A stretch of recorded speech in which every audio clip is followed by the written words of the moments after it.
if you are a Jewish content creator and you stopped posting because of all the hate, I just wanted to realize the hate was never about you. You're not that important that the antisemites care about you. It was Right. the bigger picture. It was they hated on you because you were Jewish. So just put it in perspective. It's not about you. They don't know who you are. Right. First time they saw you was on the screen 2 seconds ago. Do you really think they hate you? They don't know who you Right. are. So why would you get discouraged because of this? Keep on posting. The hate will just help you, Yeah. and you will. Shalom, friends. Welcome to Orange Socks, a podcast celebrating Jewish creativity. I'm your host, Yitzchok Moully, inviting you to join me in exploring the soul of Jewish expression. Shalom, friends. Welcome to the Orange Socks podcast. And I'm back in the studio with the whole studio set up. This has been a very long time. This is special. I've got a dear guest, a dear friend, Moshe Wigder. Moshe, welcome. Welcome, welcome. It's my honor and pleasure to be here with you. This space, I know your audience know, but this is holy space where where it all started. So this is something different. This Moshe, I don't know. He doesn't look like your typical artist. And I suppose he's not your typical artist, but he's a creative in his own right, and we're going to explore that. But yeah, this space began something that's very sacred to us. We live here in Hillside together, and our shul, our dear shul, Shavas Achim, started right here in this very small space at the beginning of COVID. So it's amazing what I can fit inside here. The amount of stuff is here now, and I saw some photos of what it was then. I had just put in insulation, and so it was before I had all my mess, and yeah, it's holy ground. Amazing. So this was your idea. This was your idea for you to come on this podcast.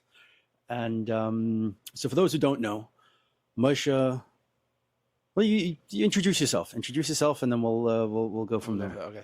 My name is Moshe Wigder. I am a real estate agent in New Jersey. And what brings me here, I guess, is I just part of the business, started posting on social media, and I have no idea how. It just blew up, going viral, and this is where I am now. And I know your audience is more artists and creators, and I would love to share tips, ideas that can help you and help your audience to grow on social media and with video b'chlal. So yeah. So yeah, I remember when you started as a real estate agent. It was here. It was actually one of the things we're very proud of as part of the shul. As we were talking after shul, again, COVID time. I don't know. There was a little bit more of a little time after shul on a weekday morning prayers. And you were saying that, there's the Hasidic community, the yeshivish community, what do we call them? Hasidim, the Haimisha community, were coming from Brooklyn, coming to Linden and other areas. And you're talking about it. He says, okay, well, you know them. You look more like them than I do. You talk their language. You have the connection, the trust, really, which is a lot of things come down to trust. And so a few of us encouraged you to pursue a career in real estate, and here we are. Yep. Good friends can push you to good places. Good friends can push you to good places, and in return, you've been pushing me. You have been pushing me for a very long time. You have a coach, apparently, right? So this idea of doing videos, of getting out there and speaking about your craft, something that you got from your coach. So yeah, naturally I'm very shy. So if you are shy, that's fine. It's okay. You can still push yourself. And this whole idea to coming out public, my face, it wasn't me. It wasn't right. Didn't felt. And I'll tell you a little secret. I don't know if I ever tell you this. a lot of these people that you see online with a lot of views and they're big, so to say, they can't even look themselves on their own videos. I used to work in Flatbush. We used to work in with recording the classes and everything. I remember I once sent the speaker, like, make sure it's edited well. It tells me I can't look at it. Like, I didn't understood it at the time, but now I understand it. So the fear from camera is universal. The fear to put yourself out there is universal. The urge to be perfect is universal. Yeah, that's very true. And I mean, I'll be honest. I record my video. Usually, it's not the first time that I'll put out. The first take. It's not the first take. Yeah, I'll say it again, till I don't take like 2 hours for it. Right. But people think they need to be perfect. The problem, the world we live now, is that everything looks perfect, and we feel like a shlimazel that we are not perfect. But no one is perfect, and just work with your chushim and kelim the Eibishter gave you, and bring the best out of it. But the fear of being on camera, it's okay. Just break it. Right. Now, I don't know if you want to ask questions like this. No, I mean, I definitely hear you. I definitely agree. In my previous life, I was a Chabad rabbi, so I got my fair share of public speaking. So I'm comfortable speaking in public. I'm comfortable speaking in front of a camera. Part of my thing is I don't know what to say. Like, not that I don't know what to say. I don't feel like what I have to say has any value. I'm not sure of the value of what I have to say. Maybe we'll rephrase it like that. Okay. Let me ask you a question. I'm not going to ask you how many arts you sold, because that's like your finance. I'm not risking your finance. But I know you for a while. I think you've sold a nice few pieces of art. Right. Do you think they paid you just because they had Rachmanas on you and don't want to give you parnasa, or they paid you because they saw value? No, they saw value in the finished work. Sure. So you have value what to share. I know. I know I have value what to share. It's not. Yes and no, but there's a creative out there who does art tips. Many people do art tips. A particular guy does art tips, and some of the tips I learn some things from. Some of the things I know already. I think, like, could I do that? Could I do a weekly video about an art tip, like some valuable content? I'm like, no, I don't think I could do it every week. Like, do I have that? I must stop you. I'm doing a real estate tip every week. Right.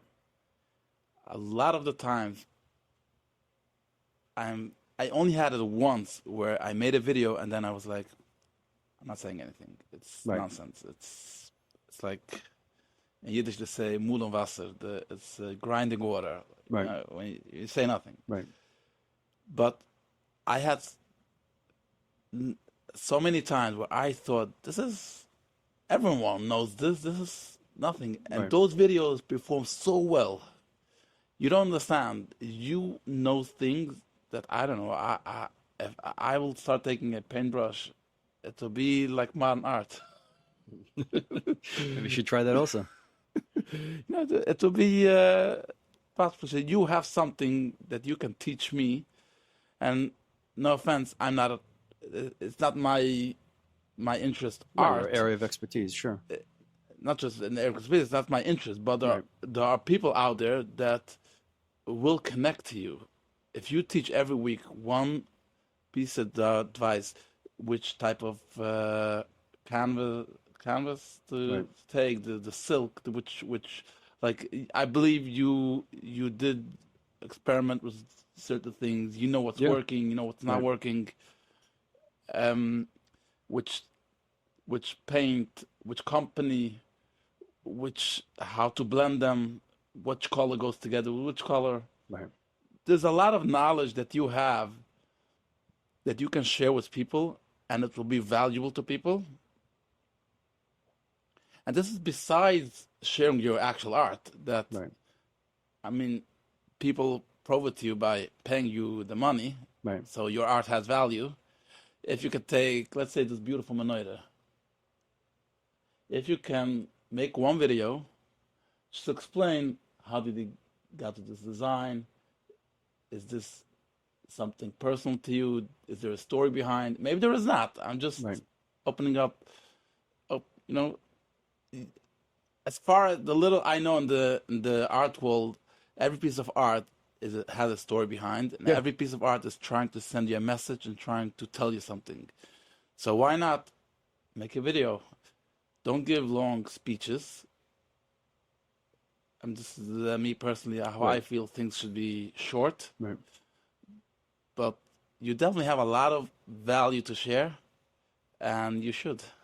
Yeah, no, you've been saying it. You've been saying it consistently.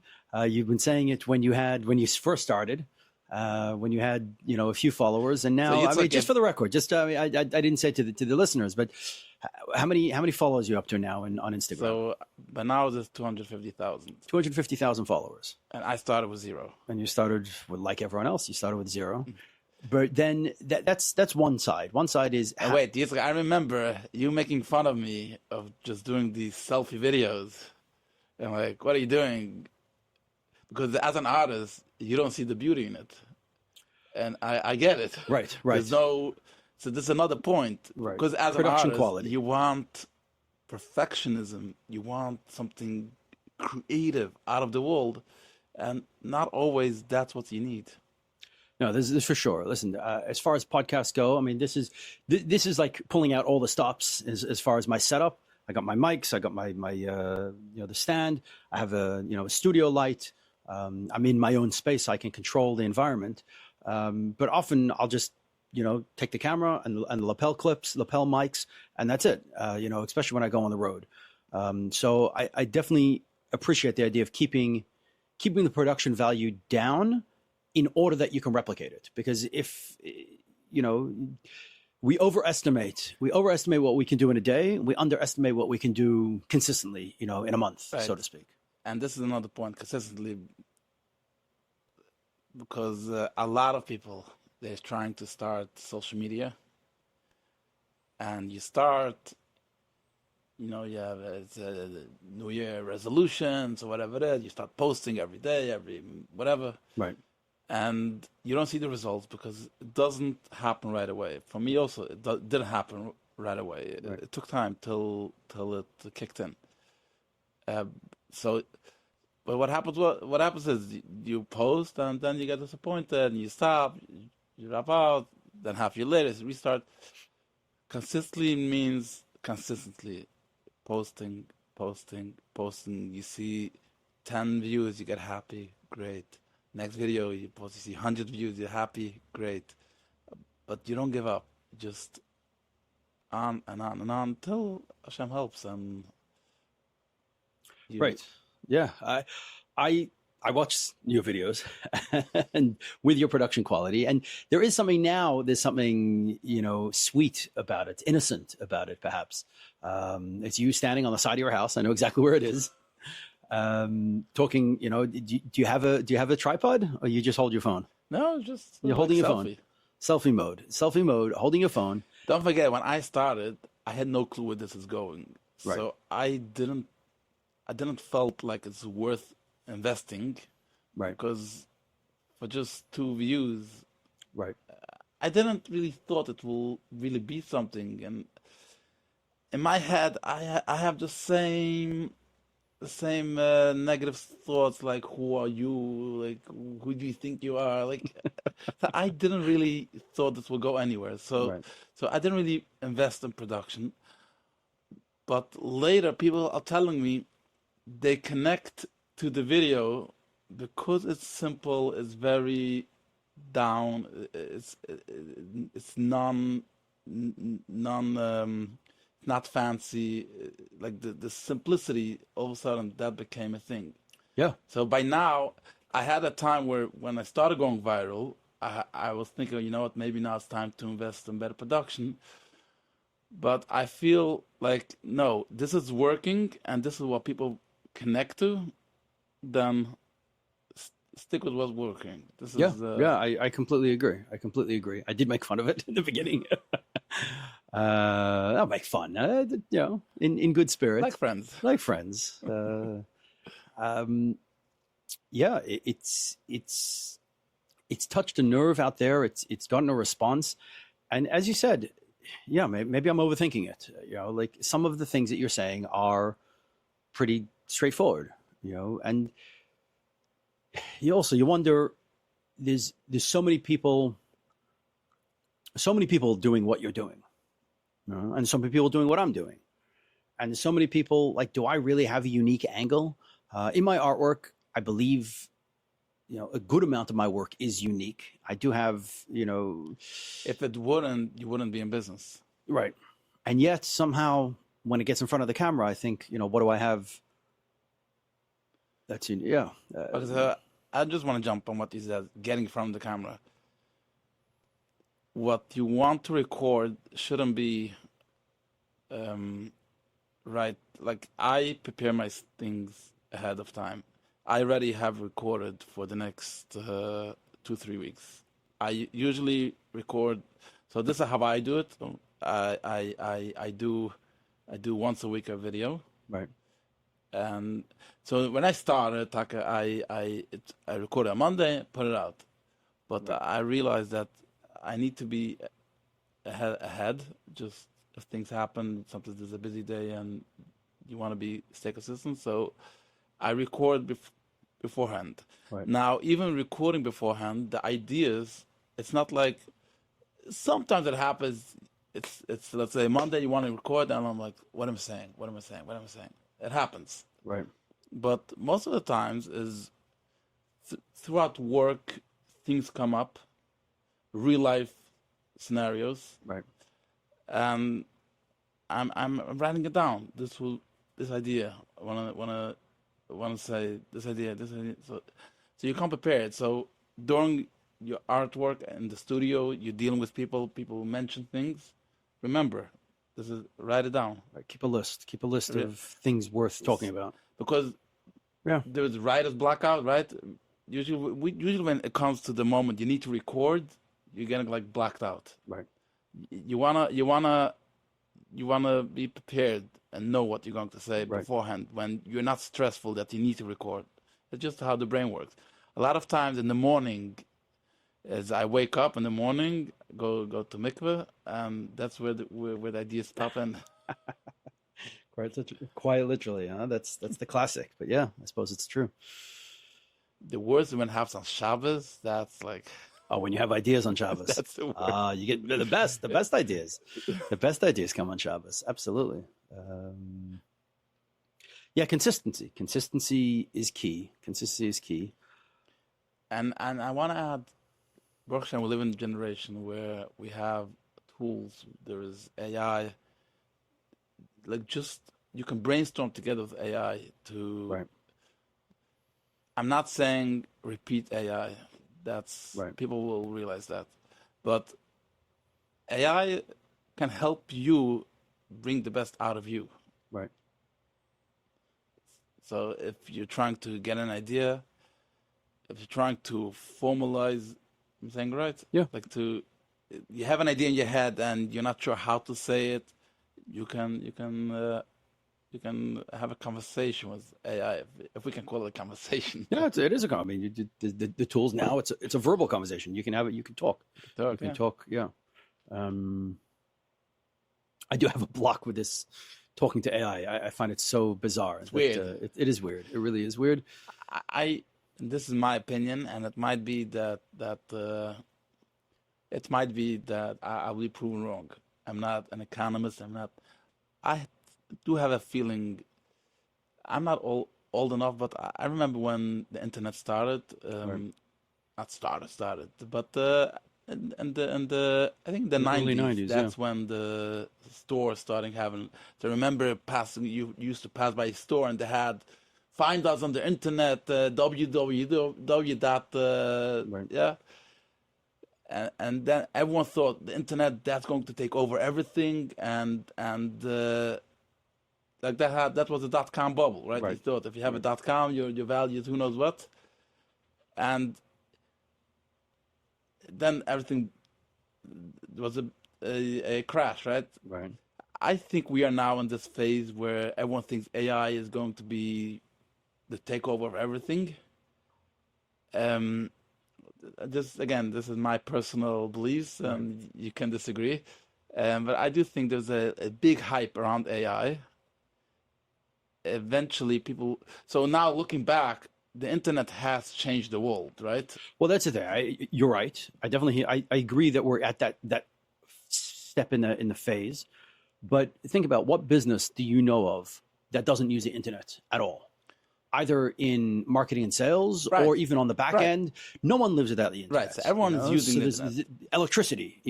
People thought electricity was a fad, and we'll go back to life. No, electricity is, we don't appreciate how much we use electricity.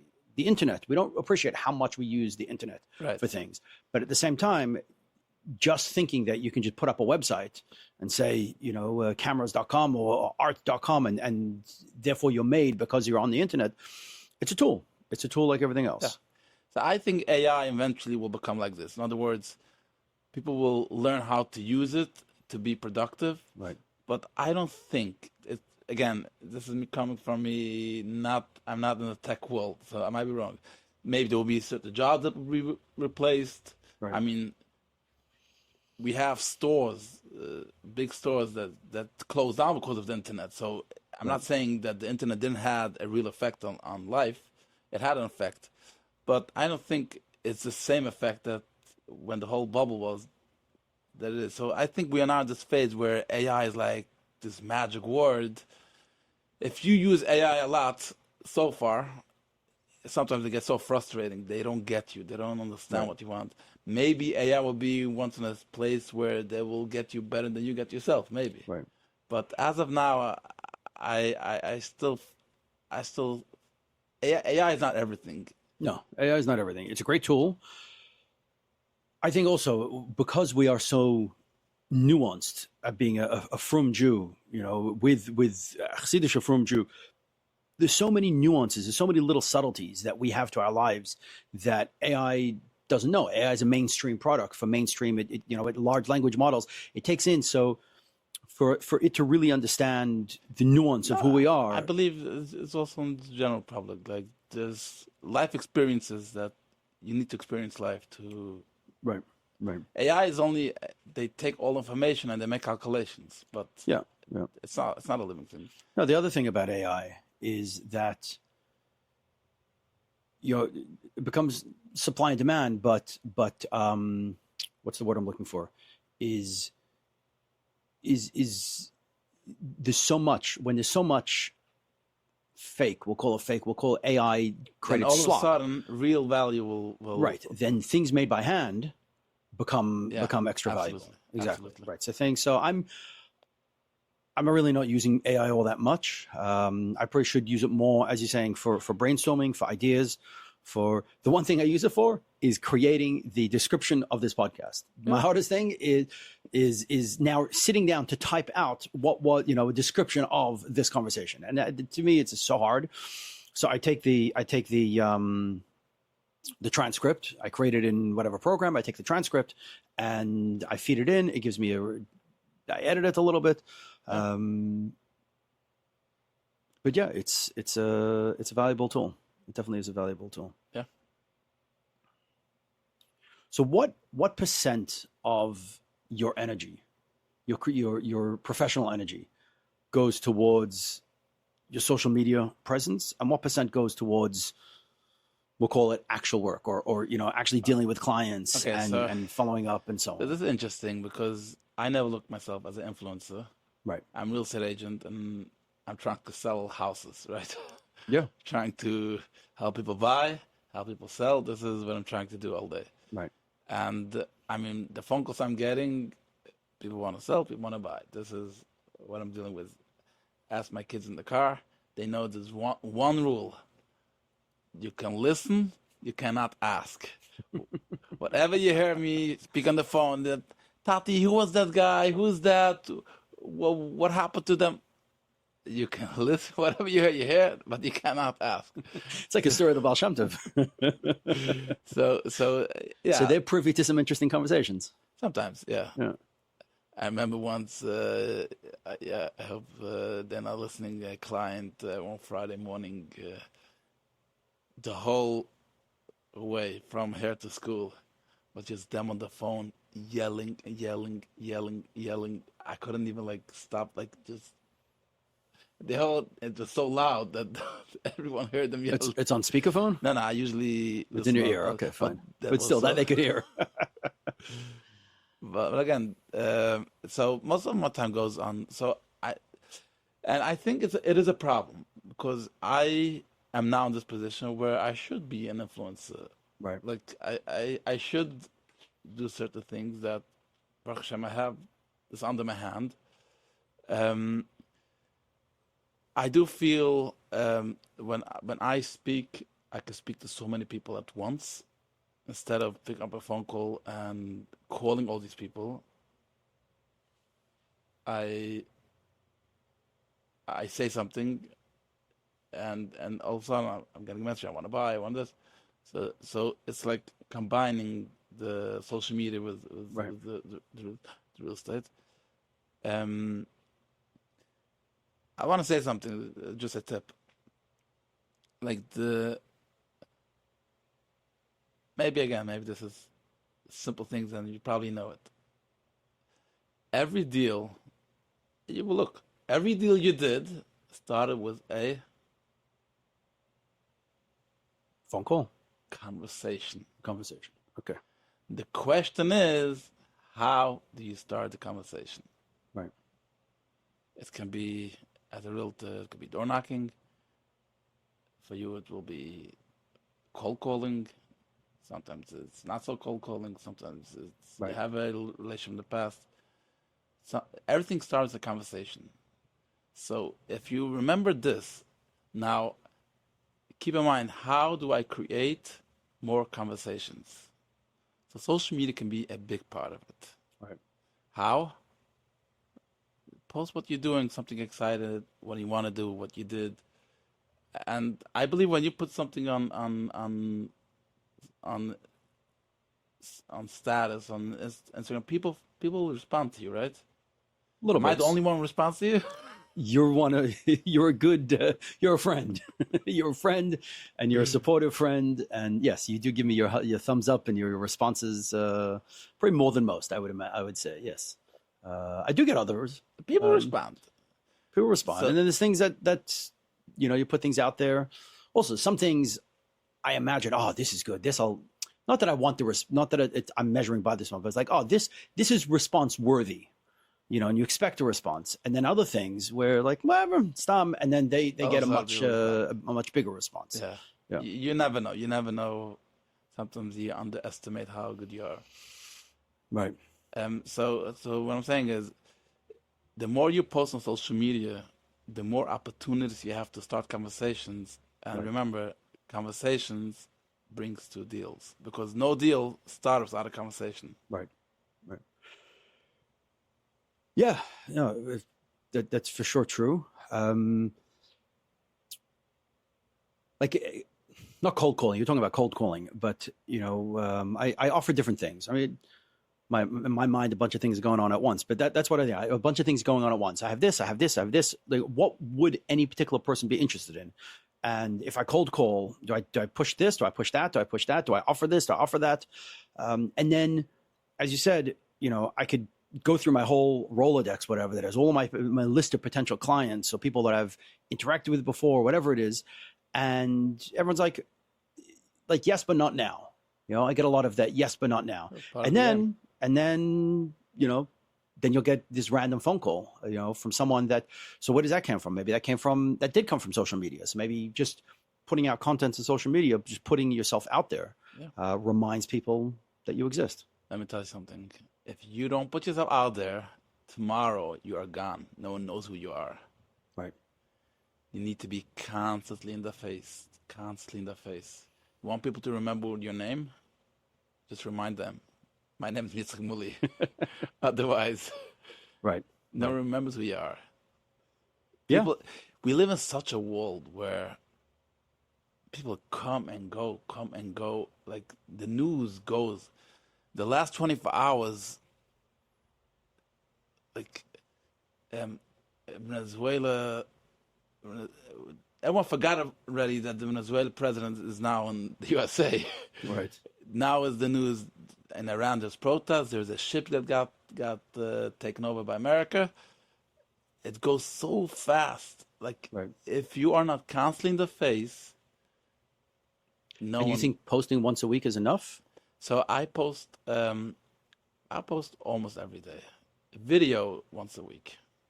And what the other was it? So in the middle of the week will be also real estate related stuff, but not video. Videos are more production. I'm saying like the last half hour I'm saying it's not a production. I'm calling it not production. No, but it takes more effort and it's also it's a lot more energy. So in the middle of the week I just have prepared stuff. It's not what I put in the middle of the week is not always my your own content. I pay for content of real estate related. Real estate related, yeah, of course, real estate related, and I trust them. It's a big company, but it's sometimes when an idea comes, I'll create something. Again, now we have Canva. Canva with I started with ChatGPT, and now I'm a Gemini fan. Okay. It's Canva with Gemini together is like the blessing from Hashem. It's check that out. Like starting with for an idea, like these tools help to put it together. Yeah. Yeah. So you've gone viral a few times by now. Do you kind of get an idea of what will go viral, and do you lean into that? What advice do you have in terms of going viral? Is there any? Okay, so going back to my previous job that I had, I remember I started putting out these short. I don't know if you remember that, putting out every week a short clip in the library. Yeah, right. I put a short clip. So I once asked someone, supposedly he was big in social media, how do you make a clip go viral? The answer was just put out good content. Right. There's no trick in predicting someone. Like I have sometimes, for example, this week, I said something and I thought it's a good chap. It's a good. It has already over 100,000 views. Right. But I thought it would be stronger than that. Right. Sometimes it's hard to know what will resonate with people. Right. Really hard to know because you live in your own bubble, your own box. I mean, there are certain maybe a good hook. Certain knows not to do. Maybe we can get into it, but mamish to know what will go viral is very hard. Yeah. I mean, sometimes. I once had a topic that I knew would say it, and this will go. Right. Oh, so right. So we have to talk about it. We have to. When there's something controversial. So. Right. So how? Right. So the question is, how do you lean into those controversies without selling yourself out, without looking like you're chasing hooks, chasing. Yeah, I don't say something just because I want to be viral. But sometimes I know certain things. Let's say I just went viral over 7 million views. Let's say it. So let's get a little viral here. What's your advice? So what I just said is I said, and this is a legal thing that you can look up. It's like Google. It's verified. It's a legal thing, and I actually let me say what it is, then I'll get Rashi Tesis. So. What I said was that you can, if you have Section 8 already as a renter, you can take that Section 8 voucher. There's a program from Section 8 that will convert the Section 8 voucher, instead of paying rent, to pay a mortgage. Right. Now. So you can get Section 8 to pay your mortgage. Section 8 to pay the mortgage. So a lot of people, when they heard this, they feel like, what? It's like a scam because no, it's not a scam. It's. I mean, we can have the argument about programs if it's the government should pay people's food or not, people's housing or not. We can have a discussion about it. But this is something the government this is something offers. a government program. Somehow people don't know about it. So I wasn't actually I made a video out of this idea a few weeks ago. Right. Just now it reached 1 million views. Like Right. I thought this would be like This would a go well. hit. 1 million views is not too shabby. No, just now. Right. Like this was a few weeks ago. Okay. And okay, it went a few 100,000, but nothing crazy. Okay. I was invited on a podcast in Manhattan, and I somehow in the middle of the conversation came up this idea. I said it, and they like it was Wednesday afternoon. I did a podcast. Like Wednesday night already, they made like a short clip, and somehow that clip, me saying Section 8, went viral like crazy. By now, it's like with 7 million views. 7 million views. And it's still going growing up. Right. Did I knew before? Did I said it was a cheshbon that this will go viral? No. Also, I'm jumping.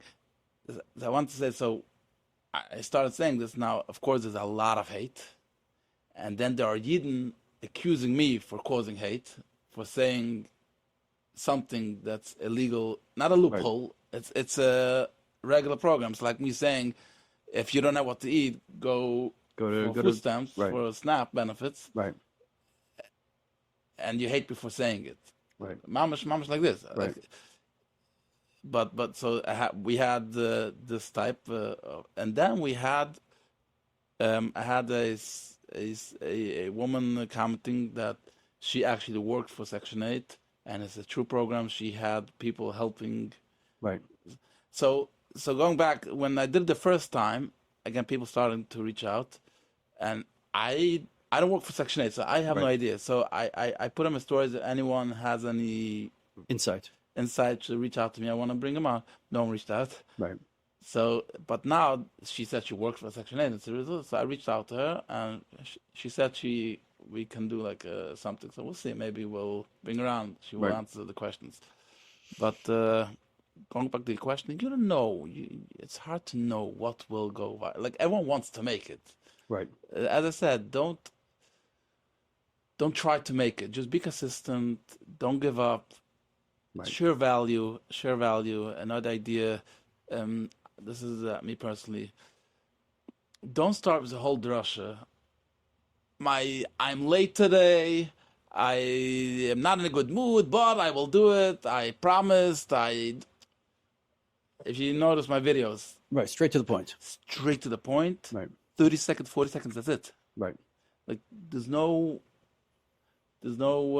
spinning. And one message. Clear, consistent. Right. Short. Right. Okay. Well, something else that you mentioned, but the hate. Mm-hmm. So you dressed the part of a good Hasidic Jew. Mm-hmm. You get a lot of hate online. Yeah. So how do you deal with that, and what's your advice to deal with it? Okay, so this I think is a very important topic. I'm glad we brought it up because I know we're already like more to the end, and I'm not sure how many will actually come to this part. I think this is a very, very important topic because I know a lot of Jewish creators, artists, even over here in the neighborhood. We have people don't know Hillside has a lot of talent. Yes, and if you want to buy a house in Hillside, contact me. If you want to buy a painting for your house in Hillside, then you can contact me. We give you the full package. If you have talent, you belong in Hillside. There we go. Yes. So I know a lot of creators after October 7. Right. That, in my opinion, we will look back in history and see how October 7 wasn't just a story in Israel, a harmful story in Israel. It was a wake up in a bad way, in a good way. I don't know. something happened. Like a lot of Yidden Jews started to realize that we have no friends out there. Right. We no matter how much we want to look like normal people, we are still going to be Jewish. There's something about us, like Hells yeah. We have a neshama. we have a neshama.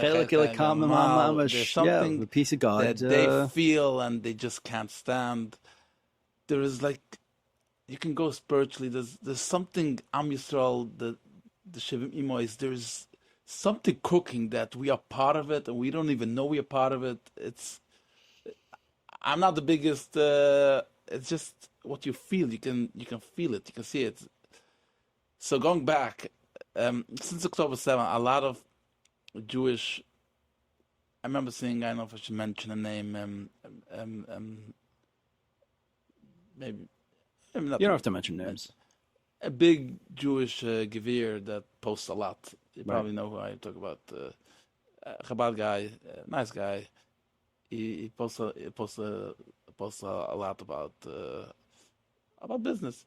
I remember him once giving a whole video how the antisemites, every Jewish, like just because you're Jewish, you're getting harassed, getting hate, right?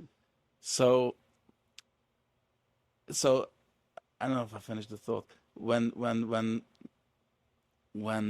October 7 happened, I know certain content creators, Jewish artists, singers, whatever, they stopped. They stopped putting themselves out there. Yeah, because all the hate. Right. Now, when I started going viral, together with going viral, all of a sudden I'm starting to get like hate comments about Israel. And I don't talk about Israel. I don't talk about American politics. I don't even talk about religion, about Yiddishkeit. The only thing you can connect me with what's happening to Eretz Yisrael, because I'm Jewish. It's just, I look Jewish. Look Jewish. I look Jewish. That's the only connection. Yeah. And if you think about it logically, it doesn't make any sense. Right. But I'm not here to fix the world. So when I started to go viral, again in Hillside, right. So in the beginning I was deleting because I felt violated. Don't come to my page, right, and put hate comments. Right. It's not fair. Right. Like if I speak about Israel, I get it. You know what? I speak about Israel. You have your free Palestine. You're a fair target. It's okay. Right. But I don't speak about nothing else than real estate. So why do I deserve it? Right. That was my feeling. Right. Shabbos, I walk to shul, and a friend of ours tells me, tells me I see you going viral. I said I'm getting a lot of hate comments. I said don't delete them. It helps with the algorithm. So from that on, Ataka did not. It's engagement. At the end of the day, it's engagement. Yeah, exactly. Right. And I can say that it does help. Engagement is engagement. Period. Now I can say over time, Goyim reached out to me. Non-Jewish people reach out to you. I changed my views on Jews because of you. Really? Yeah. I don't think we realize we live in our bubble. Yeah. And there's all stereotypes going on of us for 2,000 years. Yeah. And people think we have what's called horns. Horns. I'm not justifying anti-Semitism. Right. And 2025, 26, you would think that the world is already in a place where we understand each other and. We had relative calm for the last 20 years, 30 years, 40 years. I mean, it just keep on getting better that we, in spite of Israel, the problem is. Yeah, bottom deep down, it's a spiritual war. It's a spiritual war, and they hate us. The problem is the world is older than 20, 30 years. The world has a history, and history repeats. I always thought if only the Holocaust would have been in our day and age, would never be able to be a Holocaust. Do you think Germany would be able to put in so many Jews in the gas ovens when there's all this technology out there, and the world would have for sure intervened? All this information, all this. I came to a conclusion: no, we would have nice selfies, God forbid, people in the gas, in the showers, God forbid, and like technology wouldn't help us. Right. Like you see the hate that's going on now. I mean, yeah, no, there's people. If they could, they would. If they were in power, they would. So I'm saying is, we had calm times, Baruch Hashem, but going back all the times in Jewish exile, there was always periods for Jews where they did better. There was the golden age of Spain until Spain, where until they it were ended. involved in the government and they did better, but. God forbid, we're still in good times now. I'm not saying... Yeah, no, relatively, all things considered. We are still in good times, and we are still, Baruch Hashem, we live in amazing times now. We are rich. Rich, I mean, we have water in our houses. There's no time in history like us. Yeah, no, we live in the best time in history, in the best country in the history of the world. Yeah. But relatively, the hate out there is there. Now, if you are a Jewish content creator and you stopped posting because of all the hate, I just wanted to realize the hate was never about you. You're not that important that the antisemites care about you. It was the bigger picture. It was they hated on you because you were Jewish. So just put it in perspective. It's not about you. They don't know who you are. Right. First time they saw you was on the screen 2 seconds ago. Do you really think they hate you? They don't know who you are. So why would you get discouraged because of this? Keep on posting. The hate will just help you. Yeah. And you will see over time. By now, Baruch Hashem, it's much less the hate. Yeah, you found the hate has gone down a little bit. Yeah. Interesting. No, I had a realization a few weeks ago. I said it in shul. But I saw a video of a Jewish guy walking down the street, minding his own business. Someone saw him and yells, "Free Palestine." And it occurred to me that, yeah, they know instinctively what we sometimes forget is that a Jew fundamentally is connected to Eretz Yisrael, is connected to the Holy Land of Israel. And they see a Jew on the street, they yell, "Free Palestine." They know we're connected to Israel. And they don't like it, so they yell about it. But they know better than we do that we are deeply connected to the land of Israel. Even you live in the USA and you've never visited Eretz Israel, maybe, but they know that it's all connected. Yep. It's I don't think they know. They feel it. It's a soul thing. It's a soul thing. Yeah. I don't think it's a conscious conversation. I don't have the right words. I believe some Kovel can explain this more, like how this works. But there is some spirituality going on over here. We're right at the end of Galus. We're right at the end, right before Mashiach, and all the evil is pulling out the last stops. It's pushing as hard as it can. Yeah. And so we got to fight back, and you are fight back just by being ourselves, being Yidden, and keep on going, keep on shining the light. That's our job, to light up the world, to be a light to the nations, and a light to ourselves, and wake up. Wake up, yeah. Give a plug. Wake up, go to shul, join that 7 o'clock minyan. 7 o'clock minyan, a beautiful minyan, geschmack minyan, and bring panasa, chanach the kids. That's all. Keep on. So you see your role, your social media role, as more than, well, do you see? Let's phrase it as a question. Do you see your role as more than just a means of making a parnasa, making money? Do you see, now that you've gotten so much hate and that you're so visibly Jewish and that you're out there and you're going viral every so often, do you see it as part of your Jewish responsibility, your shlichus in the world, if we could say? Or is this just business and this is the stuff you got to deal with?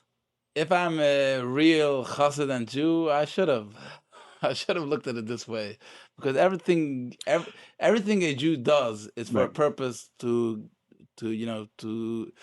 the Eibishter has a purpose in it. But I mean, I look at it as a tool, as to bring parnasa. That's all why I'm doing it. I'm not doing it like, no, not your motivation to get into it, but now that you're here, I mean, to me, it sounds like that you realize that there's something, there's a Hayom Yom, or it was I don't know if it was a Hayom. No, maybe it's not a Hayom Yom, but it was a letter from the Rebbe. I don't know what it was, but someone that needed to go to DC for business. And the Rebbe said, "You really think Hashem couldn't give you business here in New York? That you have to go to DC? You're going to DC."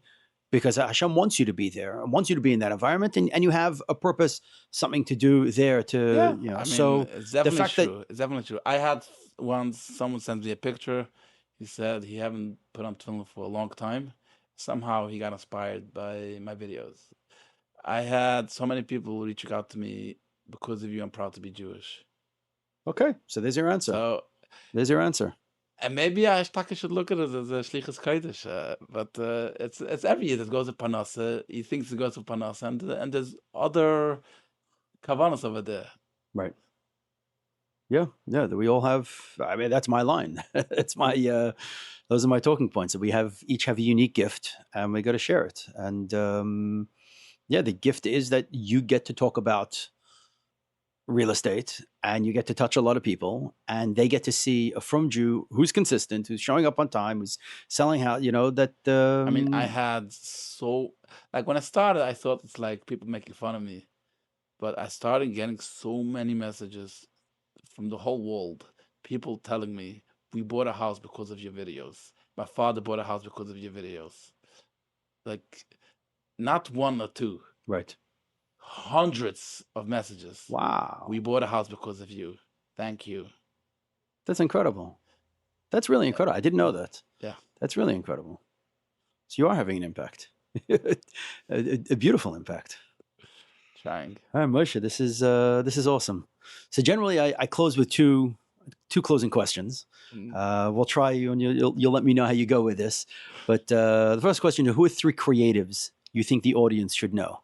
So creatives in the broad sense, not artists, but and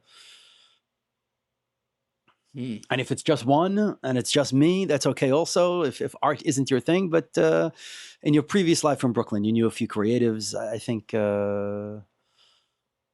or accounts, social media accounts that you think that are of value to the audience. We'll make it broad. Okay, so I don't know if it fits. Maybe it's even weird to put it in, like, say creatives. I don't know. It's not my your world. language. I know. Okay, let's put it this. First of all, Yitzchok Moully, that's for sure. But he's number 4 because he gave the question. So let's not put in the. Thank you. This is like usually when you need to fill out, then those things are already checked, like pre-checked. Okay. Okay. I didn't grow up Chabad, right? Okay.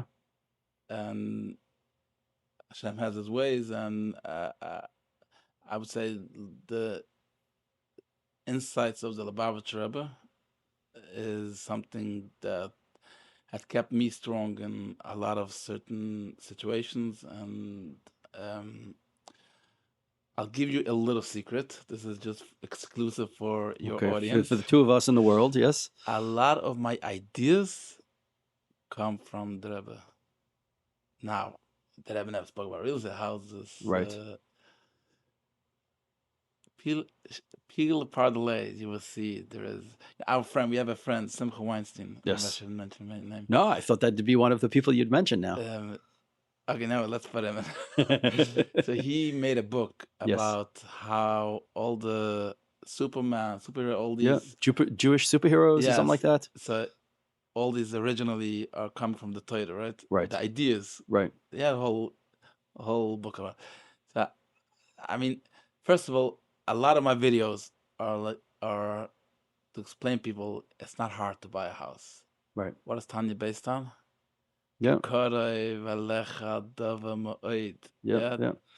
And to translate is there's a quote. Easy. The whole Tanya is built on a pasuk, on a verse from the Torah that says that it's accessible. Torah mitzvahs are accessible.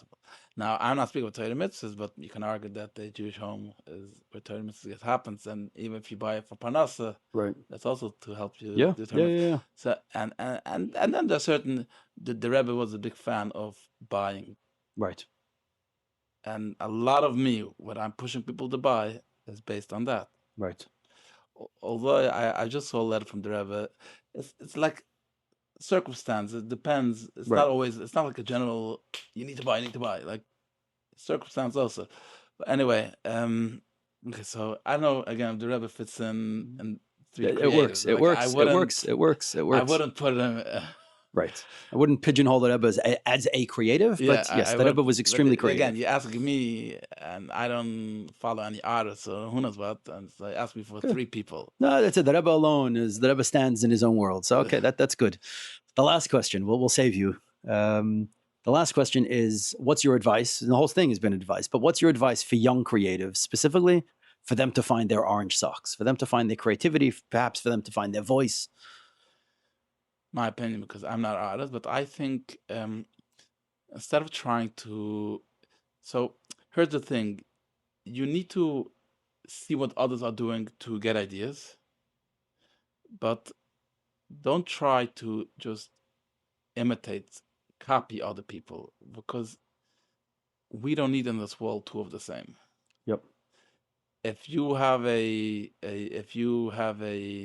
say a natia, if you're drawing to art, and you go with what you like, and you feel sometimes, oh, I made this picture and it doesn't look like that.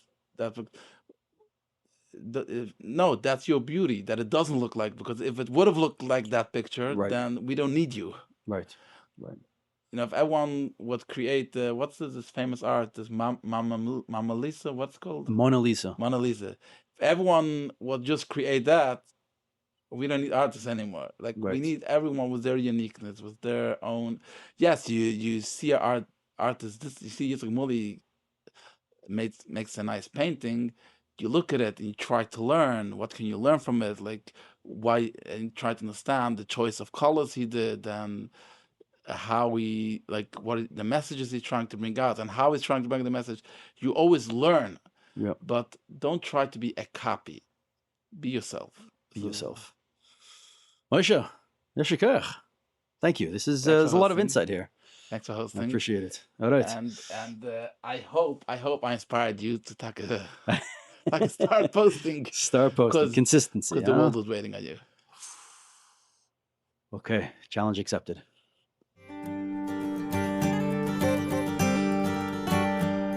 היום